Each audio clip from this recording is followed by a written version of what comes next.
Hello, hello, hello. Come on in the room. Come one, come all, come big, come small. Come on in the room. For those of you guys who have never been with me before, I am Candy Sincerity Johnson. I help people. I help people 5x their income in 12 months. I help you 5x your income in 12 months. And we do that by either helping you take what you have and grow that, or we help you multiply other streams of revenue. How so? By starting an online business like I've done with my company, Sincerity Johnson. So shout out to all of the best friends. Shout out to everybody who will watch the video live. Shout out to my replay communities. Shout out to our subscriber best friends as well. We love each and every one of you guys. Come on in the room. Listen, I'm sitting on the couch by myself. Girl, look, there's room for you. There is room for you. I wanted to title the video All of the Online Drama. All of the online drama. And literally, it's just me and you in the room. There's nobody else here. Sean had to run an errand real quick. The twins are upstairs asleep. And so this is literally my time with you. And I have not called you guys all day. And every time I look up, I'm getting notifications on my phone. People are inboxing me. I'm getting text messages. And the internet is going crazy. Every time I think I got one thing under control, girl, if somebody is sending me something else. Hey, Mr. John W. Trump, he says Chef Carmen lost the seasoning company. Woo, what? So I did see that video. 3, 4, 5, 10 people done sent me that. Sean was live on the Sincerity Johnson page a little bit earlier, and I have not had time to watch that video. However, y'all fill me in on what you know, and we'll go from there. I said all that to say because you guys know that I'm privy to some information that was shared with me by one of the parties, and I don't want to share somebody else's story. So you tell me what y'all know. Since I didn't get a chance to watch the video, you give me the cliff notes, and we'll go from there. Same is true with everything else, girl. There are so many things. There are so many stories unfolding online, and people wanting me to pop on and talk about this and talk about that. I don't even know where to start. Half of it, I don't know what all is going on.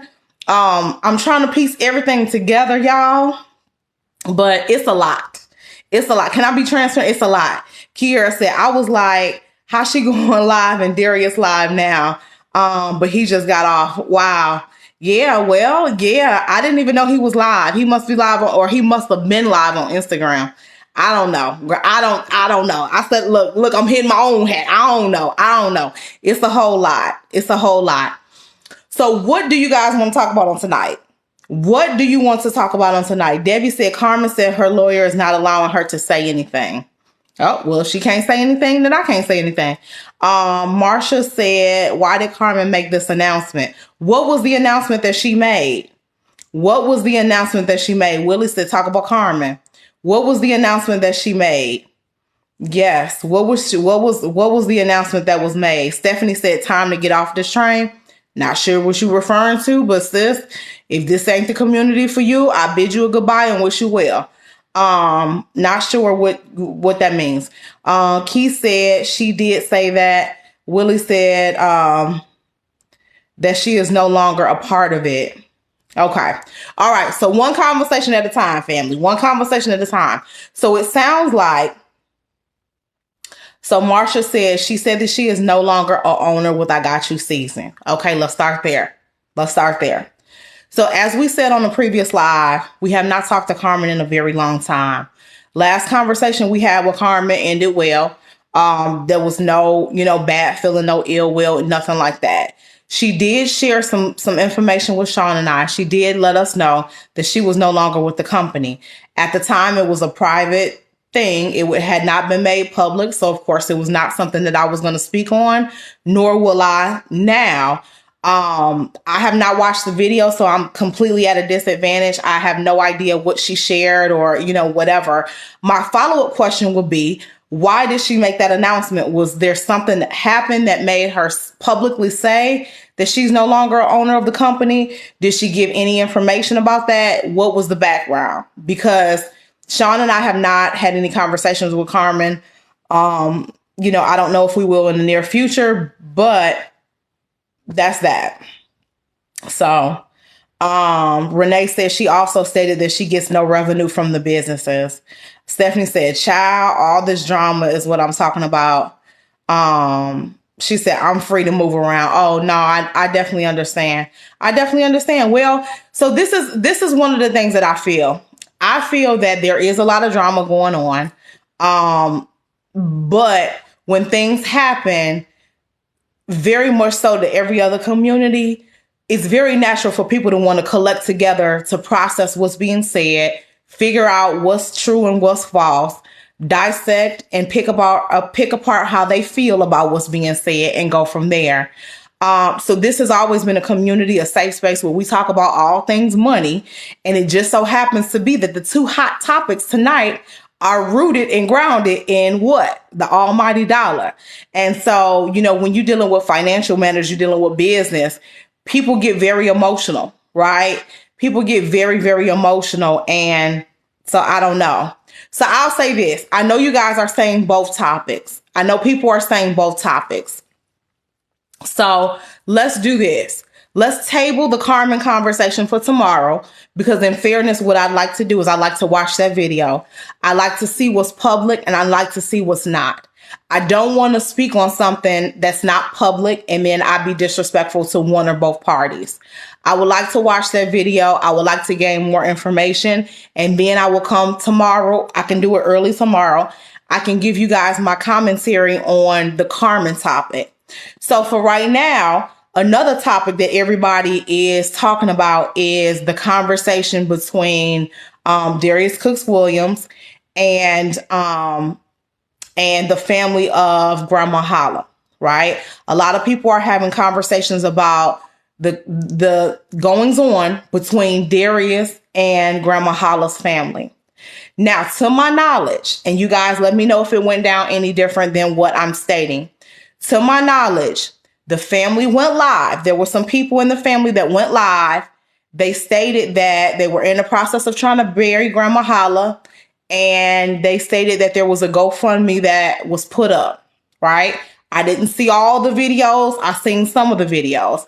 I understand that there was some videos that the family did, that they said that there was a GoFundMe page put up, that they were trying to collect money on behalf of Grandma Holla because she passed away without life insurance, and that they were trying to bury her and they were trying to pay for the funeral arrangements, correct? So I understand that those videos were put up. To my knowledge, to my understanding, and please share with me if I'm misspeaking. To my knowledge and to my understanding, Darius put a post on his page in response to what was already public, right? So he put a post on his page and said, hey, just to clarify, is this how this went down, thus and so? Of course, I don't have it in front of me because I don't have my other phone. But he said something in response to what the family had already made public, correct? Then, to my understanding, the family, being Shell and some of the other family members, got upset. They went live, tagged him in the video while he was cooking and while he was working, and did a whole clapback type of concept, okay? Then after that, he went live, and then it was some back and forth. Am I understanding that that's how that went down? I did see the video where Darius went live and he offered to pay for the funeral arrangements. Let me say this. This is not because he did an interview with us. This is not because we had that conversation with him. One of the things that I will tell you guys is I stand on truth and truth alone.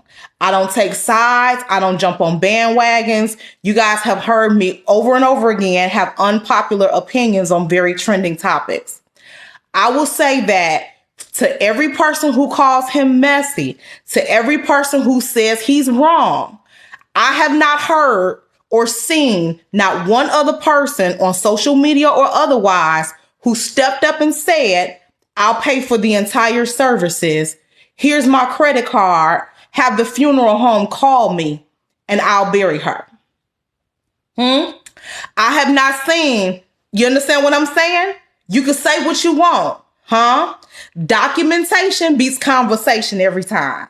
I have not seen not one other person say, I will pay not part of it. I'm not going to give a donation. I'm not going to put $5 in the plate.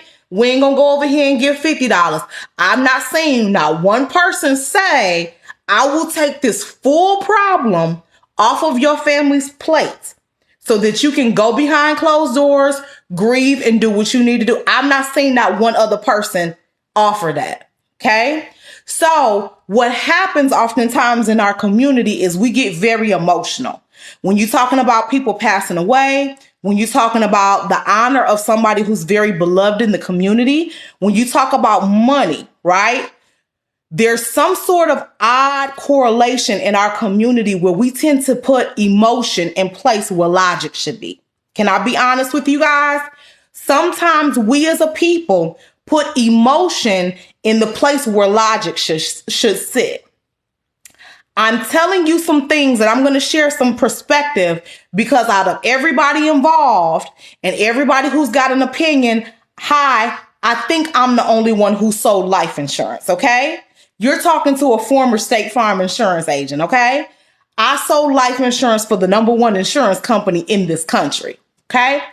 So here's what I will share. Here's some additional information. A lot of people say Ms. Holla should have had life insurance and that it's deplorable or that it's unfortunate that she did not have life insurance. Here's my response to that.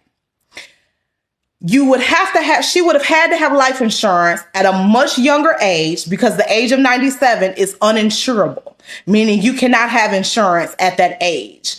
Most reputable insurance companies will not write a policy for anybody over the age of usually 80 years old. Okay.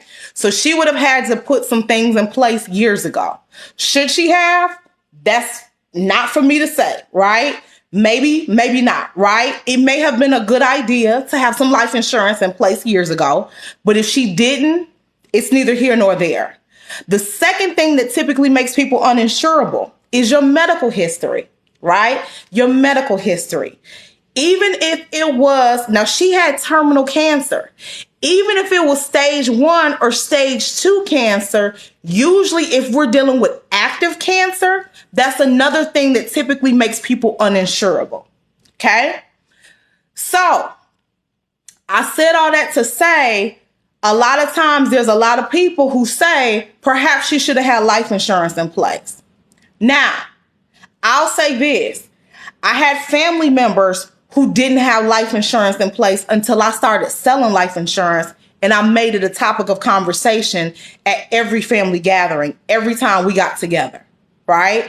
I have family members who had life insurance, and a lot of people have life insurance on their job, and they don't think about the thereafter until they're already at the table signing the papers to retire. They don't think about, oh, I got to have life insurance outside of this job. I got to have something else in place outside of this job. What am I going to do when I leave this job? And oftentimes when they start shopping around, the price is astronomical and they can't afford it, right? So what happens to most people when you retire? Your income goes down, but the price of your insurance goes up. So that person is sitting there at the table oftentimes and they're like, I want it. I know I need it. But now I'm in a position, well, look, sis, I can't afford it. I used to write policies or quote policies for people in their 60s, in their 70s, and that policy would come back. And I'm talking about just a basic burial policy, family, a basic burial policy for like $15,000, $20,000, $25,000. That policy may come back for a person in their 60s or 70s or even almost 80. That policy can come back for almost $1,000 a month. Now, you think of the person who's retired. You think of the person who's on Social Security. You think of the person who, all of these things whose income has gone down, but their bills are still at that same level. And for most people, it's not affordable, right? So now what we have is we have a person who probably for whatever reason may or may not have been able to get it. So then you fast forward to the more recent events. And this is where things get interesting, right? This is where the conversation shifts, family. You fast forward this thing to the more recent events. What has happened more recently? Well, more recently during COVID, during the pandemic, Miss Holla gained national recognition. The world took note to who she was. She invited us into her home. We fell in love with her. She started getting millions of views. People all over the world started sending money. People were sending cash apps. They were giving stars. They were sending gifts to the house. All of these things started happening. So now what has happened, to my understanding, and again, let me know if I'm misspeaking or if I'm out of turn. Now what has happened is you have had this large influx of cash that millions of people are now saying, something ain't right. Something ain't right, right? Something ain't right. A lot of people are sitting back saying, hey, I have questions, okay? A lot of people are saying, what happened with all that cash that came in? What happened with all that monetization from the pages? What happened with all that star money? You know, what happened with all of these people and all these family members that all of a sudden just started being around all the time? I don't know. There's three sides of the story. There's the side of the people who are watching and have watched this whole thing transpire and they have questions. And there's the side of the people who are like, I don't know, that's none of our business. Let them bury their grandmother. Everybody who's asking questions, you being messy, this, that, and the third, that ain't none of our business, da, da, da, da. Then there's somebody in the middle who's kind of looking like this. And can I be transparent? I'm kind of looking like this because I see it from both sides. I see it from both sides. Now, what I will also agree with that Darius stated online is he said, when you're on social media and you put your business out there, it then becomes public. I agree with that. I agree with that. He had his bout of criticism on social media, and I had mine. When Sean and I went through our divorce, I was the person that initiated the divorce. This used to be called the Candy and Sean page. It's now called the Candy Sincerity Johnson page. But when we had our platform and we were doing videos and everybody fell in love with us as a married couple, a lesbian couple that had 2 kids, the first thing when we announced that we were splitting up, the first thing that people wanted to know was who initiated the divorce. And then came all the criticism, because typically what happens is the person who decides to leave is seen as the villain. And so people started to attack me. So I get it. I get it. And it was a very, very hard pill for me to swallow at that time. But one of the things that whole situation taught me was it taught me that when you invite people into your life, when you invite people into your home, when you invite people into your world, you don't get to pick and choose what they view, how they see it, how they interpret it, etc. Right? You don't get both sides of the coin. You don't, as he said, you don't get to have your cake and eat it too. And I agree with that. I agree with that, right? You don't get to have your cake and eat it too. But here's why I say that I sit somewhere in the middle. I sit somewhere in the middle because I do understand that criticism, critiques, feedback, commentary, all of that, it comes with the territory when it comes to these social media streets. You get the wins and you get the opportunities. I don't call them losses. You get the wins and you get the opportunities. What are the opportunities? Well, the opportunities are sometimes you build a community and they bless you and you make a lot of money. But sometimes you misstep or you do things that cause people to want to question your actions. And sometimes with people wanting to question your actions, they call you on the carpet when they see you doing something that they don't like and they don't agree with, and they want answers. And sometimes when you make the decision to push that button and go live, it's not for the faint at heart. You have to have thick skin. For every person that will agree with me, there's 10 behind the camera that won't. And that's okay, because it comes with the territory. And when I push the button, I'm confident and I know that that's what I signed up for. A lot of people are not ready for that. A lot of people are not ready for that, you know? And so I said all that to say I sit in the middle because I see it from both sides. I also see the person who's like, look, this ain't the time. I'm going through a lot. I'm trying to bury my grandmother. everybody, this is a hard time. We grieving. Have you ever buried a loved one? Have you ever lost somebody that mean the world to you? To have to deal with drama and questions and criticism and all of that is just added extra pressure. So I get it, y'all. I get it. And I'm not trying to be lukewarm, but I totally get both sides. I get both sides. I totally do. And it's a conversation that I actually had with a friend of mine a few minutes ago. And I was saying, I get both sides. I get both sides. I also know and understand too, this is another piece, y'all. Y'all correct me if I'm wrong. I went upstairs to put the kids in the bed, and I was tucking the kids in the bed, and the best friend sent me another video. The video was from Miss Latrice Allen. So I said, well, so me, I don't watch Latrice often. I think she's a wonderful person, but I just haven't watched her that often. So I clicked the button on Latrice's video. And when I clicked the button and I watched the video, I started watching the video as I was telling the kids, clean up your rooms and, it's time for bed, etc. So I'm listening to the commentary that Latrice was giving. As I'm listening to Latrice's video, I said, "Ooh." And Sean was upstairs too. And I said, "Sean, do you hear that?" She said, "Yeah." And I said, I think Latrice is thinking that she's helping their case, but some of the stuff that's falling out the bag is not favorable for the family. I said, here's what I mean by that. I said, I heard Latrice on the video say that Shell had bought a car with the money. I heard Latrice on the video also say that, the Shell, had a very giving spirit, that she had a giving heart, and that she had helped some family members. And I said, oh my goodness. I said, because again, me just sitting with a non-biased perspective, I think back to the videos of Grandma Holla that I saw.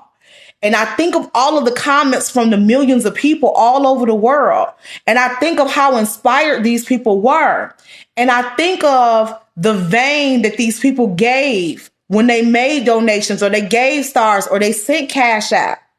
They were wanting to be a blessing to Grandma Holla, if I can be honest with you. I don't think, and allow me to state, unless I'm misspeaking, family, I don't think the intent was to take care of the family's needs. I don't think a lot of people gave with the intent to make sure certain family members were okay. Now, if Shell was her caretaker and Shell quit her job and she is the primary person there, then by all means, of course, if she needs transportation to get to and from or whatever, maybe that's the case. I don't know, right? But I'm thinking back to a lot of the people and what they were saying in the comments of those videos. And I don't think grandsons and this person and that person and all these different people, I don't know. I don't know if that was the intent on the money. But I'm not trying to count anybody's pockets. I'm not trying to stir the pot. I'm not trying to disturb somebody while they're grieving their loved ones. That's not the intent of this video. But I will urge everybody involved to just stop for a minute and just think. And oftentimes, again, going back to what I said at the beginning of the video, we insert emotion in the place where logic should sit. And when we do that, we force ourselves to want others to look at a situation from our lens. But sometimes the way to resolve everything is to say, you know what, in my Kevin Samuels voice, take me out of it. It's too personal. Let me look at this thing from your perspective, because I might see it a little bit different. And so maybe if everybody just take them out of it because it's too personal and look at it from the lens of the other person, maybe it might make a little bit more sense. Maybe it might not. I don't know. But I'm saying all that to say, Latrice mentioned that the page was monetized. She mentioned Cash App money. She mentioned that Shell had bought a car. She mentioned that, that like there was some tax issues involved. And so it begs the question, do we know? Now, again, I'm not trying to stir the pot. I'm just asking questions. Do we know for a fact that Grandma Holla didn't have a life insurance policy? Do we know that for a fact? Here's what I mean by that. Here's what I mean by that. Again, this is what I did when I worked in my corporate job. When I worked in corporate America, I worked in 3 different sides of the business. I started in customer service. I then went to the claims department. Then after I went to claims, I became an insurance agent. So I sold the policies on the back end. On the front end. Here's what claims taught me, family. Oftentimes, we in the Black community, we're very private when it comes to our financial matters. And I would tell my customers when I became an agent all the time, because I've seen it happen in claims oftentimes. I would see people, they would have these savings accounts. They would have retirement accounts. They would have life insurance policies, and they wouldn't tell their family what they had or where it was. There's a misunderstanding, and this is exactly what my page is designed to do. We take what's trending in the world and I teach you. I pour into you and I teach you, because the dangerous thing that happens in our community more so than other communities is that we will automatically jump to the assumption that the person has no insurance in place. Family, let me be the first to tell you, if you do not know, the life insurance company that you have, that you paying your premium to, or that has your coverage, they are not obligated, nor will they call your family member when you die. They don't know you died, sis. They don't know you died. Nobody is sitting down at the newspaper station cutting out obituaries, calling every life insurance company in town, asking them, do they have a policy? So how does your family know that you got coverage in place? Your family know that you have coverage in place when you have financial conversations, You got to have financial conversations. You have to say, hey, sis, hey, brother, hey, granddaughter, hey, daughter, hey, son. I have a policy over at Liberty Mutual. I have a policy over at State Farm. I have a policy over at Allstate. My agent is such and such. Should something happen, you call this number, you file a claim. I got $250,000. You the primary beneficiary. Something happened to you, such and such is the secondary. But oftentimes we don't have these conversations. And I would ask people, they would come into my office and I would say, why don't you tell your kids you got a policy? And they would say, because my kids are not good with money. Okay, well, what the fuck? You think they finna be good with it when you die? If you walked out here and got hit by an ice cream truck, you think little Johnny, little Timmy is gonna automatically be good with it? Make it make sense, family. Make it make sense. So I'm not saying that that's what happened, but I'm saying 40% of all policies are never claimed. They're active. Who makes this money? The insurance companies. The insurance industry is a multi-trillion-dollar business. And it's because people are buying policies and they're never telling their loved ones what they have. They die and people don't know they don't even know that it's there. They don't know. You understand what I'm saying? So the life insurance company that you've been paying into this policy for 10 plus years, they just pocketed a ton of money, 10 years worth of premium, plus whatever they would have paid out had you died. I mean, had somebody claimed. You see what I'm saying? Like it's like that for real. So getting back to this story, I think there is a conversation that has to be had. There's a conversation that has to be had across every family table in this country. The conversation is, how should money be handled?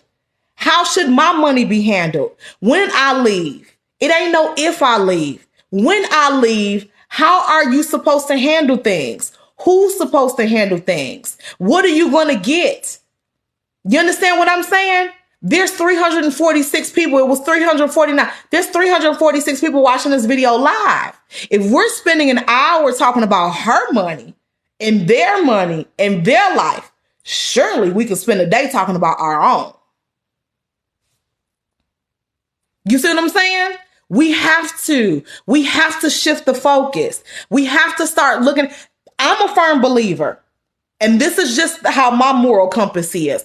I'm a firm believer that God keeps putting these storylines in front of us. He keeps putting these storylines in front of us. He keeps showing us these instances of people misappropriating funds in business, misappropriating funds personally, mishandling each other, being divided over money. We keep seeing all these same storylines play out in front of us, and it's going viral, and it's all stuff that's sweeping across our community. So it begs the question, family, we left 2022 singing the same song. Now we driving into 2023 with the same song playing on the radio. What in the world is the lesson? What is the teaching opportunity? There's something that's going on with everybody around us that has a platform that we're supposed to be learning from. We're supposed to be learning from this. We've got to get better. So y'all can say what you want to say about Darius. He said something that I have been saying for years because I did it with y'all. I did it with the Black community. I tried to sell life insurance. I beg these people, please come in. People would call me 2, 3, 4, 5 times about their car insurance, but wouldn't call me back not one time about their life insurance. You more worried about that car and your little renter's insurance than you are your life? And leaving your kids out here begging? We gotta do better. And the only time our people listen is when the pain is fresh. When the pain is fresh. Because next week, we on to the next topic. We talk about the next trending topic. Don't nobody want to listen. So y'all can shoot the messenger all day, but it's not going to change the conversation. And the reason why churches across this country are sitting empty is because everybody's trying to get up and figure out what people want to hear. Damn what people want to hear. We got to give the people what the fuck they need to hear. You understand what I'm saying? We got to give the people what they need to hear. And I'd rather have 2 people following me that listen to my voice and take action than have 50,000 views on a video and don't nobody change their life. I can't keep showing up for y'all. People on social media can't keep making mistakes and embarrassing themselves and all of this stuff falling out the bag in front of our face, and we not learn nothing from it. Can I tell y'all the God's honest truth? When I look at statistics, savings accounts, investments, retirement, credit score, when I look at all of these financial things that I'm trained and skilled in teaching people how to do, Black people are dead the fuck last. And I hate to keep cussing, but I gotta make it plain. We are last. We are last. Immigrants come over here not even being able to speak the language, and they're further along. And we can cry slave, we can cry all of the things that it ain't gonna change the narrative. We gotta live in the here and now, and we gotta hold each other accountable. We gotta hold ourselves accountable. And maybe some of what was said might be true. They say there's something in the middle. It's what he said, what she said, and it's something in the middle. And I'm willing to think it's something in the middle. It's something in the middle. So the truth of the matter is, y'all can't tell me they couldn't have put a few dollars aside out of all of what came in. You can't, and if you unfollow, good be fucked by. You can't tell me y'all couldn't have put a few dollars to the side. A few dollars to the side. If you knew she was 97, if you knew she had terminal cancer, you can't tell me that y'all couldn't have put a few of them dollars to the side. A few. So I tell y'all all the time, I'm not here for no popularity contest. I'm a free Black woman. I work for myself. I get up. I get it. I kill what I eat. I eat what I kill. That means if I don't get out here and get it, I starve. I don't do it for the stars. I don't do it for the shares. I don't do it for the likes. I don't do it for the views. I was making over six figures. You understand what I'm saying? Before I even came online. So I understand the power in getting up and getting out here and getting it. So I don't do this stuff, and I'm not talking about this stuff just because I'm trying to get my page up and all this other stuff. Would it be nice? It absolutely would be nice, and I would love for y'all to like and follow. But if you don't, I get it. I get that too. But somebody got to operate in love and just tell it like it T.I. is. And if I can't do nothing else, I got to stop by and just tell you like it is. And so we got to get better and make it a priority to start learning about money, because we're digging a bigger hole for ourselves and for the next generation. And the reason why, the young people ain't got nothing is because mama didn't have nothing. And if mama didn't have nothing, it's because grandmama didn't have nothing. But somebody got to get up and decide, you know what? This thing called a generational curse is done. And I'm done with it. We got to get sick of being sick and tired. This is why I homeschool my kids. It's because the same situation, if it didn't work for me and it didn't work for my mama and it didn't work for my grand, what the hell am I going to pass it to my kids for? I would be boo-boo the fool to think that the same hamster wheel that everybody else sold me on is going to work for them. You understand what I'm saying? I'm not falling for it. We have to look at this whole situation that's going on.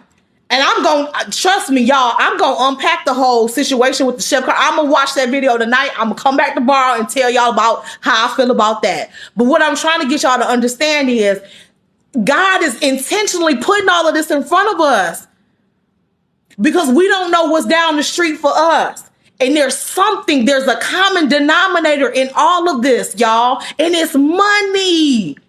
It's money.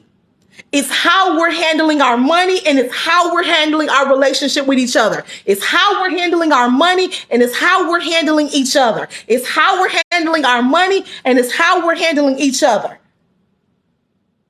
And it's how we're handling our relationship with God in the process. Girl, people is falling out over a little piece of money. How are we going to get to what God really has for us if we can't handle a little bit? He want to give us a lot. And again, I'm not judging anybody, but I'm saying I don't think Latrice did it intentionally. But y'all go over there to that video, and I pray she don't delete it. There was a lot of stuff that was said in that video. She talked about Cash App money. She talked about Shell getting a car. She talked about, money monetization on the page. And there's nothing wrong with any of that. It's nothing wrong with making money. The question is, what do you do when it comes in? What are we doing when it comes in, y'all? This hurts my heart. What are we doing when it comes in? When you get your check every Friday, what are we doing when it come in, huh? When you get your tax refund, what are we doing when it come in? Not the family, I'm talking about us, each of us. What are we doing when the money comes in? When we're not used to seeing large sums of money, we think in our minds, yeah, we want to bless this person. We want to bless that person. We want to do this. We want to do that. Then you find you digging a hole. Yeah, then the IRS, they want their money. You understand what I'm saying? Been there, done that. I get it. And like I said before, I'm not misspeaking about Latrice. I think she meant well. But there was a lot of parts of things that I had never heard. And again, I didn't watch all of Grandma Holla's videos. I watched them every now and then. I love the videos that I did watch. But there were some things that came out in the midst of her being emotional. She shared some things that I hadn't heard before. I didn't know that there was a car purchase with the money. I didn't know, you know what I'm saying, that there was other family members that was admittedly helped from that money. I didn't know that. And I'm sure a lot of people who seen that video, they didn't know it either. But can I be honest, family? That video confirmed 100%, not 50%, not 25%. It confirmed 100% of what Darius said. So everybody's arguing and having the same darn conversation. So what does that say to me? That says exactly what I said earlier. We got to remove the emotion and insert the logic. We got to get out of our feelings, family. Y'all hear me say it all the time. We got to get out of our feelings because there's no money there. We need money in our community. We need money to take care of our elders. We need money to put money up for the next generation. We need money to survive and get out of the rat race. We need money to be able to build collectively and do for self. We need money. We need money, right? Everybody want to talk about money. Money is the root of all evil. It's not the root of all evil. What you do with the money is the root of all evil. Because you could take money and you could be a blessing to people, or you could take money and you could shoot it up in your arm. It's all in what you choose to do with the money. Money is not the root of all evil. Don't be afraid of money. You ask God to give you more than you can handle. You ask God to give you an overflow. You ask God to give you one opportunity to prove that you will manage money correctly, that you would build for him, that you would do something, that you would, you know what I'm saying? You ask him for that and you do right by that. Ask him for 4,000 and say, I'm going to do the right thing.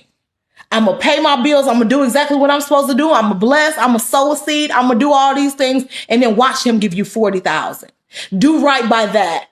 And then watch him give you 400,000. Do right by that and come back and thank him. Keep him first. Do what you're supposed to do and watch him put $4 million in your pocket. That's how this thing works.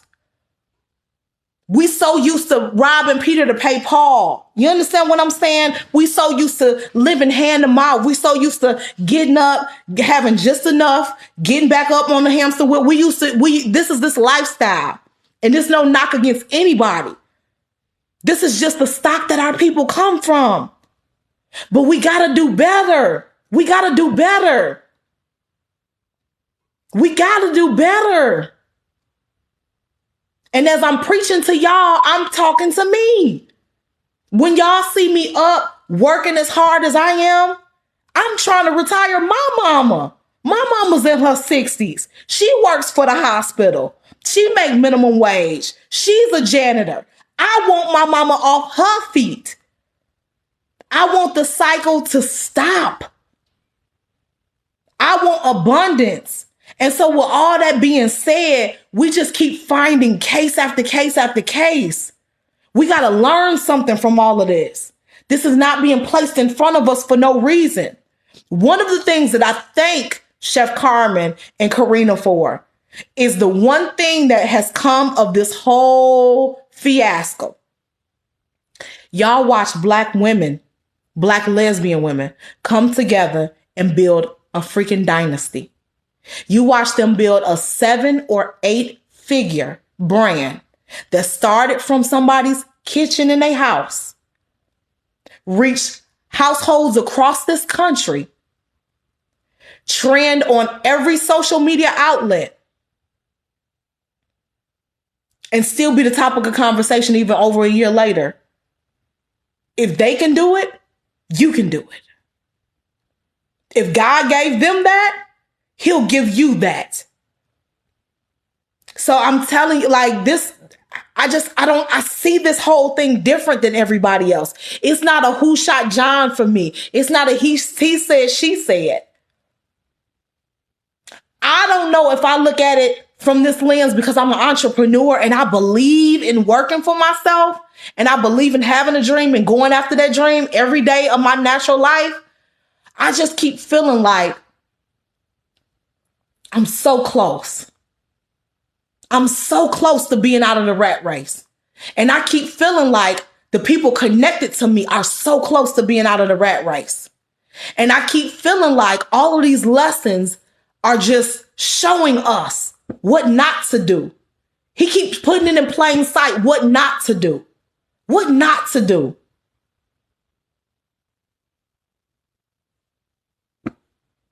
Emma said Carmen created the seasons.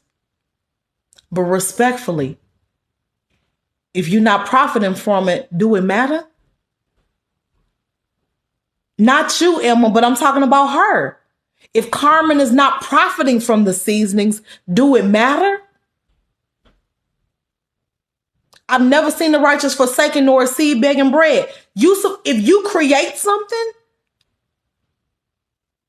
you're supposed to be able to eat off that thing forever.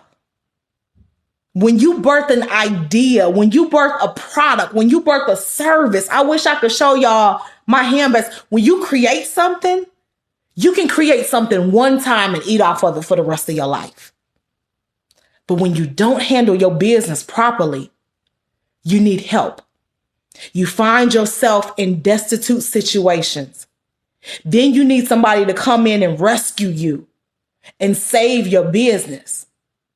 Then they get a percentage of ownership. Then when you mismanage funds again, or you keep digging a bigger hole, your only way out of that hole is to sell what's left of your business. So we could talk again. You got to remove the emotion and put the logic in. So many people wanted to say Karina stole the business. You can't sell what somebody gave you. You can't sell what somebody sold you. I mean, you can't take what somebody sold you. It's physically impossible. It's impossible. It's impossible.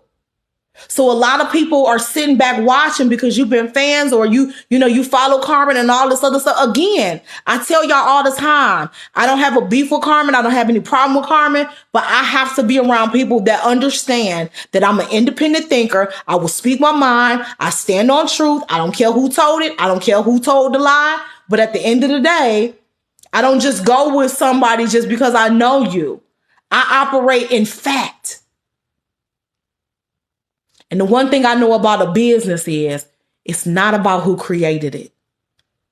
It's all about what does the paperwork say. In business, we say documentation beats conversation. See, everybody on the internet, they're operating in emotion. In business, we operate in logic. Logic says, let's go back to the paperwork.